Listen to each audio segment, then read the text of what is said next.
오늘은 이렇게 인사를 해보도록 하겠습니다. 옆에 분들과 환하게 웃으시면서 하늘 본향에서 꼭 만납시다, 이렇게 인사해 보도록 하겠습니다. 하늘 본향에서 꼭 만납시다.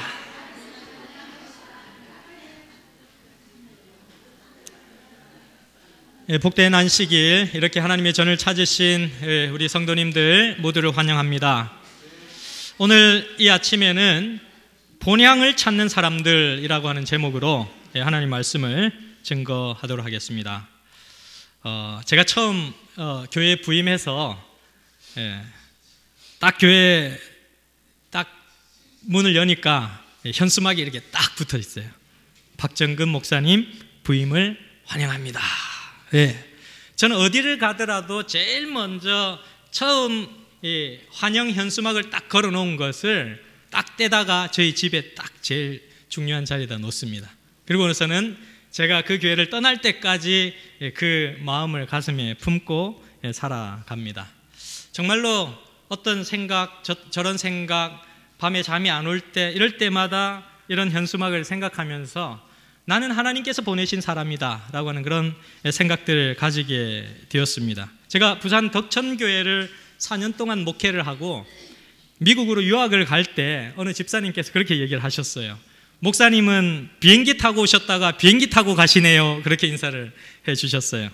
제가 부산 덕천교회로 부임을 받을 때 필리핀에서 이렇게 부임을 하게 되었습니다. 비행기를 타고 도착을 했고 또 갈 때도 비행기를 타고 갔습니다.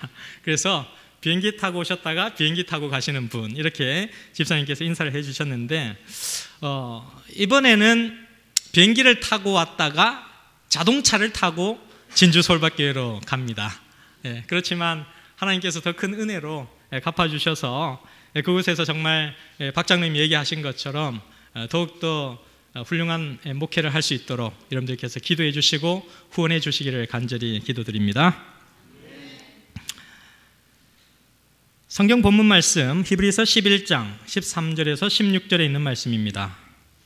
이 사람들은 다 믿음을 따라 죽었으며 약속을 받지 못하였을 때 그것들을 멀리서 보고 환영하며 또 땅에서는 외국인과 나그네로라 증거하였으니 이같이 말하는 자들은 본향 찾는 것을 나타냄이라. 저희가 나온 바 본향을 생각하였다면 돌아갈 기회가 있었으려니야. 저희가 이제는 더 나은 본향을 사모하니 곧 하늘에 있는 것이라. 그러므로 하나님이 저희 하나님이라 일컬음 받으심을 부끄러워 아니하시고 저희를 위하여 한 성을 예비하셨느니라. 아멘. 동물학자 마이레즈라고 하는 박사님이 계시는데 이 박사님은 아프리카에 사는 개미로 흥미로운 실험을 했습니다. 개미가 살고 있는 개미집에, 그 개미집에 홈을 파고서는 이제 물을 이렇게 둥그렇게 둘레를 만들어서 물을 집어넣었습니다. 그래서 외부와 차단이 되도록 안에 있는 개미집 안에 있는 개미들이 밖으로 나가지도 못하고 밖에 있는 개미들이 자기의 집에 찾아오지도 못하도록 이렇게 강을 만들어 놓은 것입니다. 그리고 저는 한참을 관찰해서 이 개미들이 어떻게 반응을 보이는가, 차단된 자기 집에 돌아가는 길이 차단된 그 길에서 개미들은 어떻게 반응을 보이는가, 그리고 집에는 있지만 밖으로 나가지 못하는 개미들이 어떻게 반응을 보이는가, 동물학자가 관찰을 하게 되었습니다. 그리고서는 한참을 관찰한 다음에 지푸라기를 몇 가닥 가지고서는 이제 그 물줄기 사이로 이렇게 가닥을 놓았습니다. 그리고서는 또 한참 관찰하는 것입니다. 이 개미들이 어떻게 반응을 하는지. 근데 가만히 보니까 이 집 안에 혹은 집 주위에 있는 개미들은 절대로 그 지푸라기의 위험을 무릅쓰고 밖으로 나갈 생각을 하지 않는 것입니다. 지푸라기를 타고 건너가다가 퐁 빠지거나 지푸라기가 개미의 무게를 지탱하지 못하고 퐁 내려앉을 수가 있거든요. 개미 집 안에 있는 개미들은 그런 위험에 무릎을 쓰고 시도하지 않아요. 그런데 밖에 나갔다가 미처 집으로 들어오지 못한 개미들은 필사코 이 지푸라기의 가느다란 줄기를 타고 집으로 돌아오려는 시도를 하는 것입니다. 그리고서는 그 개미들이 정말 그 가느다란 지푸라기의 다리를 건너서 집으로 돌아오는 모습들을 관찰하였다라고 그렇게 그가 얘기를 하고 있습니다. 하나님께서 개미에게, 동물에게도 곤충에게도 집어넣어 주신 기소 본능이 있는 것입니다. 고향으로 돌아가고 싶은 마음, 집으로 돌아가고 싶은 마음, 정말 하늘 본향을 향하여 우리의 마음을 이끄시는 하나님의 본능적인 메시지가 이 동물에게도 곤충에게도 또 사람인 저희에게도 있는 모습을 저희들은 보게 되는 것입니다. 목사에게 보내는 권면 499페이지에는 이렇게 기록을 하고 있습니다. 우리의 경험, 어느 지점에서도 우리의 첫 출발을 가능하게 했던 그 도우심이 없이 지낼 수 없다. 이른비 아래에서 받은 축복들은 종말까지 우리에게 필요하다. 그렇게 말씀을 주시고 있습니다. 우리를 처음 인도하신 그분의 손길이 우리의 나중까지도 인도하실 것에 대한 믿음이 여기에 실려 있는 것입니다. 오늘 동대구 새빛교회의 성도들로서 여러분들을 불러주신 그 하나님께서, 정말 하나님께서 다시금 하늘 새 예루살렘에 여러분들을 데려가시기 위하여 부르시는 그날까지 여러분들을 지켜주실 줄로 확신하는 것입니다.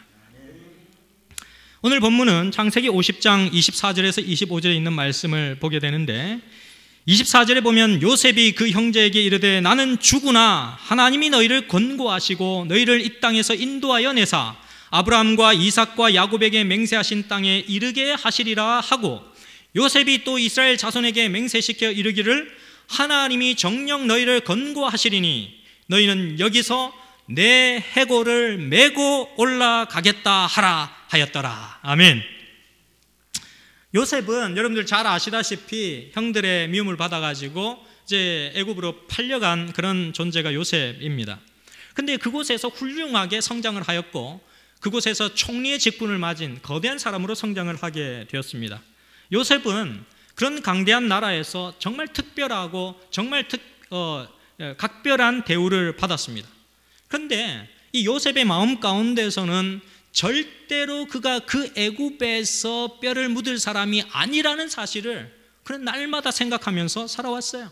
애굽은 내 뿌리가 아니다. 내가 정말 뼈를 묻을 곳은 또 다른 한 곳이 있다. 이런 생각으로 요셉은 살아왔습니다. 그래서 요셉이 그 애굽에서 고생하고 어렵게 인생을 살아가지만 늘 그의 마음속에서는 본향을 두고 살았어요. 돌아갈 곳이 나에겐 있다 라고 하는 그러한 생각을 가지면서 요셉은 살아갔습니다. 언젠가는 돌아가야 할 그 고향, 그 본향을 평생을 그리며 살아갔던 그 요셉이 결국 본향에 돌아가지 못하고 죽음을 맞이하게 되는 것입니다. 정말 이 요셉에게 있어서 그 마음속에 그가 그리워할 수 있는 본향이 없었다면 이 애굽 사람들의 틈바구니 속에서 그는 외로움과 서러움을 견딜 수 없었을 거예요. 네. 그러나 요셉은 그 애굽에 내려가면서도 하나님을 모시고 그 애굽으로 내려갔다. 그렇게 부조와 선지자에는 기록을 하고 있습니다. 그는 평생을 애굽에서 살다가 나이가 들어서 죽게 되었을 때도 마음속에 그리던 본향을 버릴 수가 없었습니다. 그래서 마침내 그가 죽기 직전에 후손들에게 간절한 마음으로 유언을 하는 것입니다. 너희가 애굽을 빠져나갈 때 내 유고를 반드시 가나안 땅으로 옮겨달라는 부탁을 그가 하고 있는 것입니다. 그가 평생을 가슴에 품고 살아온 그 본향은 그가 태어난 곳이 아니었어요. 하나님께서 약속하신 땅, 즉 가나안이었던 것을 볼 수 있게 되는 것입니다. 결국 요셉은 미라 형태로 수백 년간 보존되다가 모세가 이스라엘을 이끌고 출애굽할 때 요셉의 유고를 갖고 나오는 장면이 성경에 기록이 되어 있습니다. 출애굽기 13장 19절 말씀을 보시면 모세가 요셉의 해골을 취하였으니 이는 요셉이 이스라엘 자손으로 단단히 맹세케 하여 이르기를 하나님이 필연 너희를 권고하시리니 너희는 나의 해골을 여기서 가지고 나가라 하였음이었더라. 이렇게 기록을 하고 있는 것입니다. 세월이 정말 많이 흘러서 모세가 요셉의 유언을 성취시켜주는 장본인이 된 모습을 우리는 성경에서 확인해 볼 수가 있습니다. 지금 이 시대에는 모세가 이렇게 하고 있는 이 시대에는 요셉을 알지 못하는 새 왕이 등극을 해서 전혀 그런 사실, 역사적 사실을 알지 못하고 인지 못하는 시대에 애굽이 나라를 형성하고 점점점 커가고 있는 것입니다. 그런 배후에서 모세가 자라났지만 모세는 이스라엘과 운명을 함께하고 있는 모습을 우리는 여기서 봅니다. 정말 그가 왕궁에서 자라났고 왕후의 자리로 정말 왕자의 자리에 등극할 수 있었던 그런 모습이었지만, 모세는 그 모든 것을 버리고 이스라엘 백성들과 애굽에서 종살이하며 고통당하고 핍박받는 그들과 함께하는 운명을 가지고 그들이 애굽을 나오는 장면들을 보게 되는 것입니다. 그래서 그 모세는 성경에 기록되고 성경의 선조가 하나님을 그리워하며 유언을 남긴 그 사실을 잊지 않고 그 요셉의 유고를 가지고 그곳을 떠나는 모습들을 보게 되는 것입니다. 이 모세와 요셉의 시간적인 간격은 약 430년 정도가 됩니다. 430년의 긴 시간들이 지나갔지만 정말로 하나님께서 주신 뜻을 향하여 나아가는 선조의 모습을 보고 모세도 감동을 받은 것입니다. 모세가 요셉을 기억하고 그의 해고를 취한 것은 그들 모두가 하나님께서 약속하신 본향에 대한 강렬한 믿음과 그 믿음의 승계가 이루어지고 있음을 우리는 보게 되는 것입니다.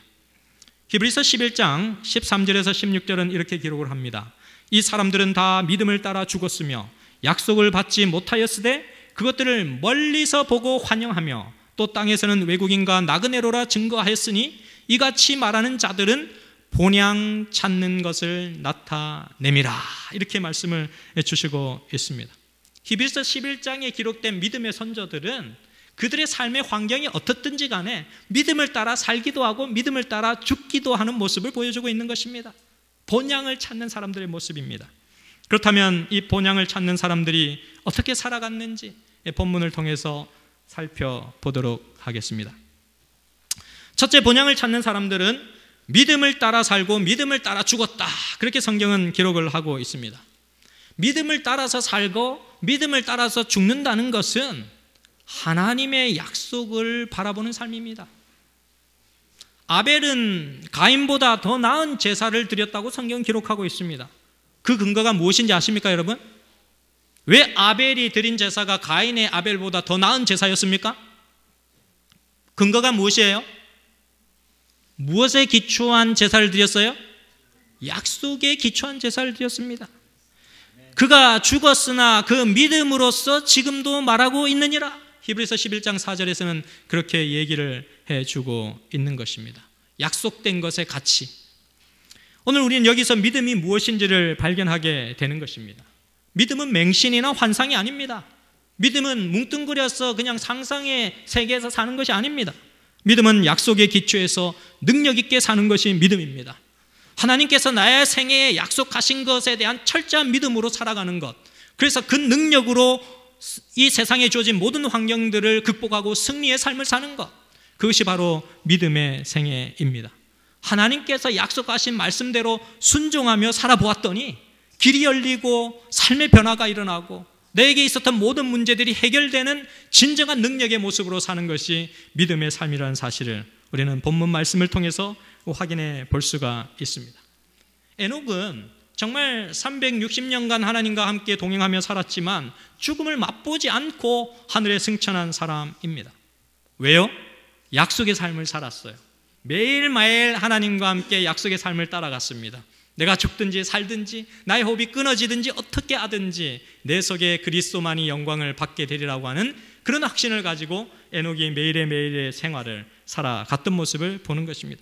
노아는 믿음으로 방주를 준비합니다. 그 시대에는 비가 뭔지를 몰라요. 비가 한 번도 안 내렸던 시대이기 때문에.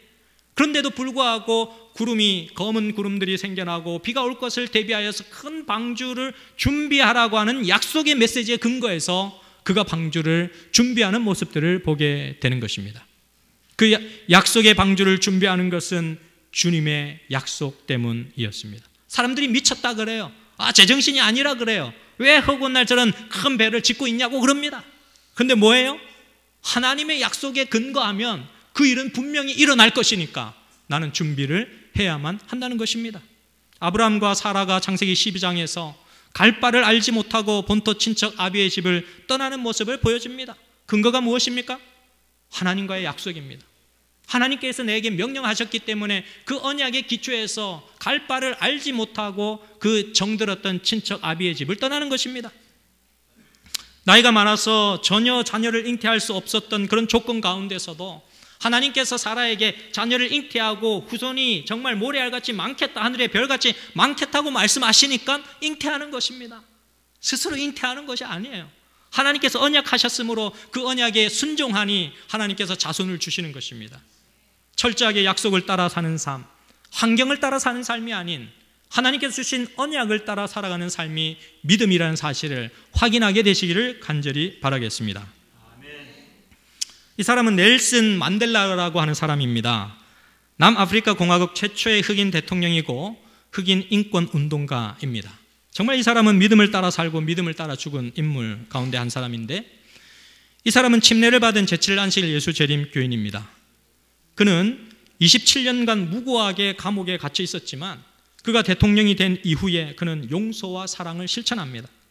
대통령 취임식 날 정말로 이 남아프리카 공화국의 옛 과거의 그 정치 역사로 하면은 피비린내 나는 역사들이 이루어져야만 하지만 감옥에서 자신을 그렇게 괴롭혔던 교도관들을 맨 앞자리에 우대하면서 따뜻한 대우를 펼쳐줍니다.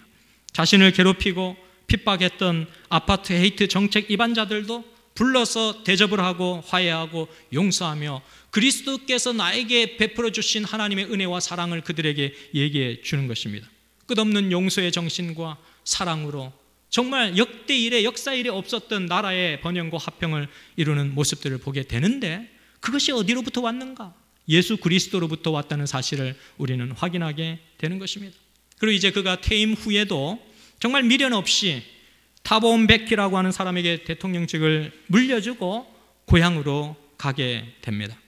그의 마음속에서는 정치적인 일들을 하고 국가를 이끌어야 할 큰 귀중한 사명을 가지고 살아가지만 그는 늘 마음속에 돌아가야 할 본향을 가지고 있었던 사람입니다. 그가 더 나은 본향을 향하여 늘 마음속에 준비하는 사람이었기 때문에 그는 그 대통령직을 쉽게 물려주고 나올 수 있는 모습들을 보게 되는 것입니다. 세상 권력에 연연하지 않고 정말로 하나님께서 나의 길을 예비하시는 그 길을 향하여 더욱더 준비된 모습으로 겸허히 나아가는 한 사람의 모습을 보게 되는 것입니다. 사랑하는 성도 여러분, 정말 우리가 인생을 살아가다 보면은 만나는 많은 장애물들과 아픔과 슬픔들이 있습니다. 그러나 주님을 바라보시고 여러분들의 인생은 이곳이 끝이 아닌 하늘을 향하여 더 나아갈 본향이 있다라는 사실을 꼭 기억하며 살게 되시기를 간절히 바랍니다. 빌립보서 3장 20절에 오직 우리의 시민권은 하늘에 있는지라, 그렇게 말씀을 주시고 있습니다. 이 요셉이라는 인물과 넬슨 만델라라고 하는 사람의 공통점은 그들이 다 정치적인 지도자의 위치에 있었던 사람들이었지만 그들은 그들의 자리를 하늘 본향보다 더 귀중하게 생각하지 않았다는 사실을 우리는 분명하게 확인해 볼 수가 있습니다. 히브리서 11장 24절에는 이렇게 기록을 합니다. 믿음으로 모세는 장성하여 바로의 공주의 아들이라 칭함을 거절하고 도리어 하나님의 백성과 함께 고난받기를 잠시 죄악의 낙을 누리는 것보다 더 좋아하고 그리스도를 위하여 받는 능력을 애굽의 모든 보화보다 더 큰 재물로 여겼으니 이는 상 주심을 바라봄이라, 그렇게 기록을 하고 있습니다. 정말 히브리서 11장의 글들을 읽어보면 믿음의 선조들이 어떻게 살았는지, 이사야 같은 경우에 톱질을 당하면서 죽임을 당하는 일들도 일어나고 어떤 사람들은 가마솥에 던져져서 죽임을 당하는 일들도 발견되어지고 정말로 사람으로서 경험할 수 없는 극단적인 일들이 많이 펼쳐집니다. 그러나 그 경로의 길을 가는 그들의 인생 가운데서도 그들은 끊임없이 본향을 향하여 나아가는 그들의 믿음의 발걸음을 보게 되는 것입니다.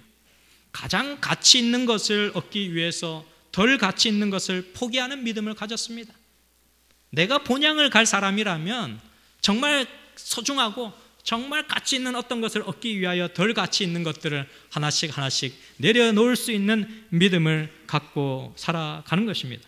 사랑하는 성도 여러분, 정말 믿음을 따라 살고 믿음을 따라 죽으시려는 그런 본향을 그리워하는 사람들이 되시려면 정말로 여러분들의 삶의 가치 가운데 덜 중요한 것들 하나씩 내려놓으며 살아가게 되시기를 간절히 바라겠습니다.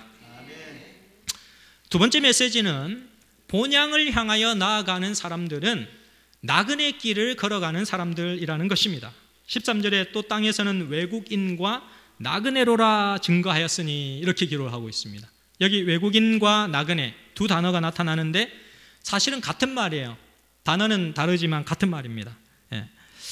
우리가 한국 사람인데 외국에 갑니다. 필리핀을 가든지 미국을 가든지 혹은 동남아시아의 어느 지역의 나라에 가더라도 그 나라에 가면 나는 그 순간 외국인이 됩니다. 그죠? 이 나라에서는 본방인이지만 그 외국 나라에 가면 저는 외국인입니다. 그래서 어느 곳에 가든지 저희들은 어떤 취급을 받아요? 나그네 취급을 받습니다. 영주권이 없어요. 시민권이 없어요.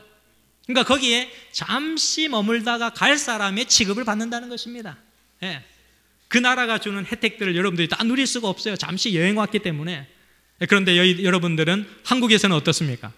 한국에서는 여러분들이 대한민국의 국민으로서 얻어야 할 모든 혜택들을 다 누릴 수 있게 되는 것입니다. 그것이 바로 대한민국의 국민과 나그네의 차이점입니다. 저희는 이 땅에 살아가지만 외국인과 나그네로서 사실은 살아가고 있는 것입니다. 예전에 이래 합창을 들어보면 이 본향을 향하여라는 그 아름다운 웅장한 찬양이 있습니다.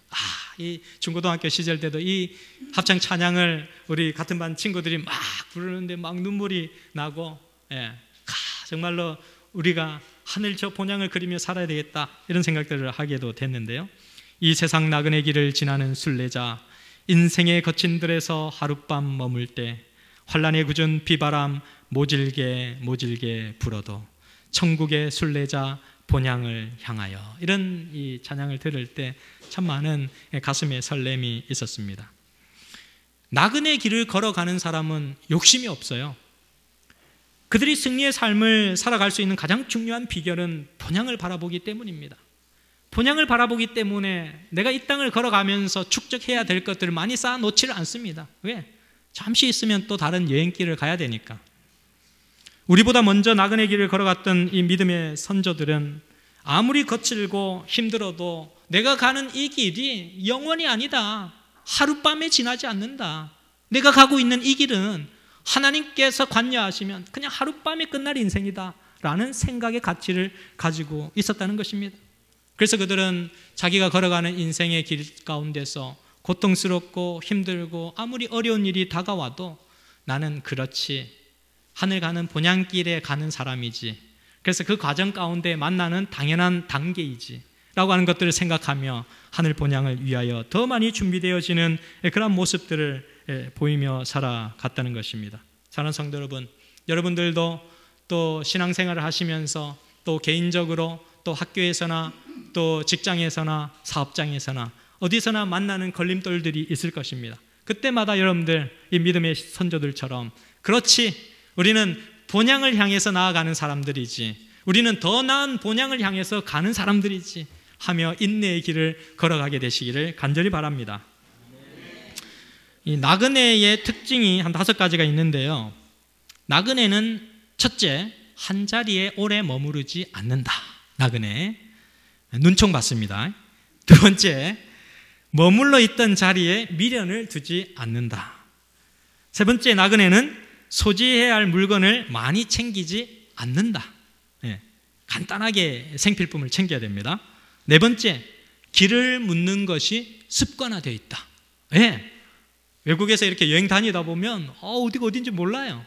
그러니까 묻는 것이 습관화되어 있어요. 이 장소에 내가 가려고 하는데 어떻게 해서 어떤 방법으로 가면 됩니까? 라는 것이 습관화되어 있는 그런 사람들이 나그네 인생길을 걷는 사람, 본향을 향해 나아가는 사람들의 모습이라는 것입니다. 마지막 5번째는 나그네는 걸어온 길의 흔적을 남기는 사람입니다. 그래서 하나님께서 내 뒤안길을 돌아보니 이렇게 나를 인도해 주셨구나라는 것을 고백하는 사람, 내가 내 인생 역경을 다 거치고 겪어온 사람이 아니고 하나님께서 이 길을 걷게 하셨고 하나님께서 이 길을 이끌어 주셨구나를 고백하는 사람이 나그네의 길을 걷는 사람의 모습이기도 합니다. 저희 합회는 아니고요, 다른 합회에서 목회를 하시다가 은퇴하신 한 목사님은 목회 여정을 한번 들어보니까 목회하시는 곳마다 발령을 받아서 가시는 곳마다 사택 옆에다가 이렇게 감나무를 하나 딱 심어요. 물을 주고 또 아름답게 이 감나무를 키워가지고는 이제 조금 자라가지고 이렇게 감나무가 클 때쯤 되면은 또 이동을 하는 것입니다. 그러고서는 그 다음 목사님이 오셔가지고 또 그만큼 자란 감나무에다가 또 물을 주고 정성껏 영양분을 주고 해서 감나무를 키우는 것입니다. 또 한 목사님이 또 다른 곳으로 이동을 합니다. 그러면 또 다른 목사님이 오셔서 어느새 이 감나무가 쫙 커서 열매를 맺고 그 감에서 열린 주렁주렁 아름다운 열매를 따 드시는 것입니다. 그리고서는 그 제일 처음 씨를 뿌리신 그 목사님을 생각하며 감사의 마음을 표현한다고 합니다. 나그네 인생길을 걷는 사람은 다른 사람을 축복하기 위하여 지금 내가 수고의 씨를 뿌리는 그런 사람이 나그네 인생길을 걷는 사람의 모습입니다. 본향을 향해서 나아가는 사람들은 내가 거쳐간 길에서 내가 그 수확을 당장 거두려고 하는 것이 아니고 남겨두고 남겨두어서 또 다른 사람이 더 큰 열매를 거둘 수 있도록 살아가는 인생길이 나그네 인생길의 모습이라는 사실을 우리는 볼 수가 있습니다. 교회 증언 5권 492페이지는 이렇게 얘기를 합니다. 그대가 이 세상에서 추진할 수 있는 모든 선한 일들을 뭐하게 하라? 박력 있게 하라. 예. 여기 보니까 박력 있게 하라는 말씀이 참 좋아요. 나그네는 다른 사람의 눈치를 보지 않습니다. 박력이 있어요. 나그네는 하나님의 눈치만 보는 사람이에요.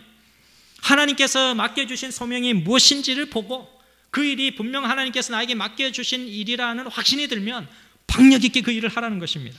그것이 바로 나그네의 삶의 모습입니다.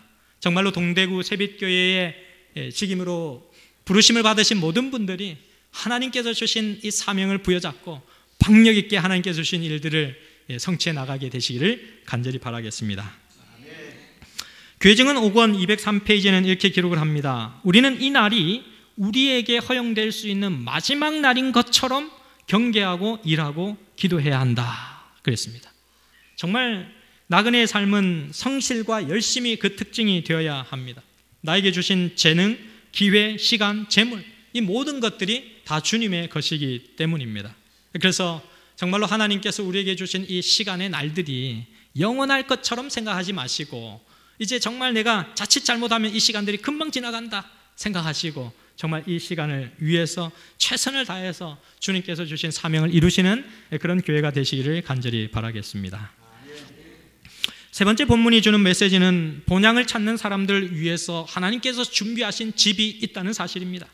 16절에 저희가 이제는 더 나은 본향을 사모하니 곧 하늘에 있는 것이라. 그러므로 하나님이 저희와 하나님이라 일컬음을 받으심을 부끄러워 아니하시고 저희를 위하여 한 성을 예비하셨느니라.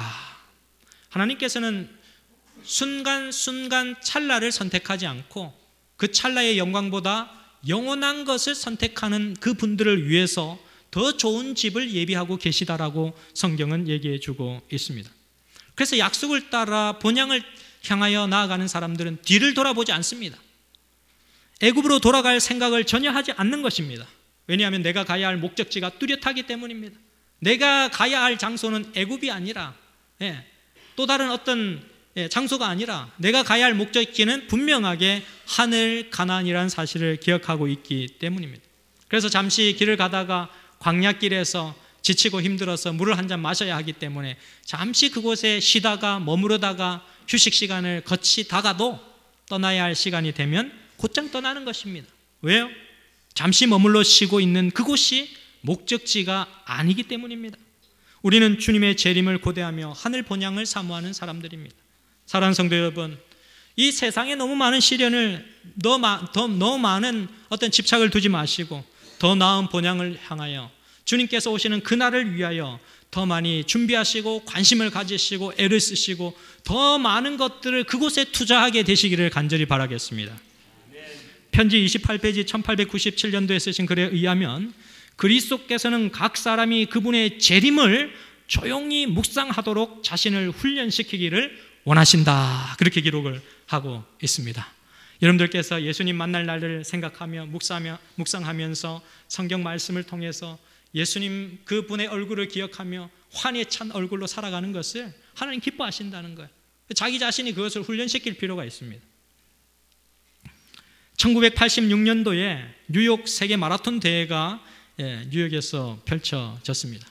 정말 성대하게 펼쳐진 이 뉴욕 세계 마라톤 대회에 많은 젊은이들이 참여를 했습니다. 그런데 이제 금메달, 은메달, 동메달 딸 사람이 다 정해지고 조직위원회는 저녁에 대회 종료를 알리고서는 이제 해산이 다 됐습니다. 그런데 정확하게 4일이 지났는데도 아직도 그 마라톤 경주 코스에서 뛰고 있는 사람이 있는 거예요. 왜?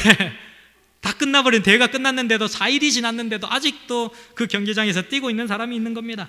그래서 어떤 사람이 조직위원회에 전화를 했어요. 저 마라톤 코스에 아직도 달리기를 하고 있는 사람이 있습니다.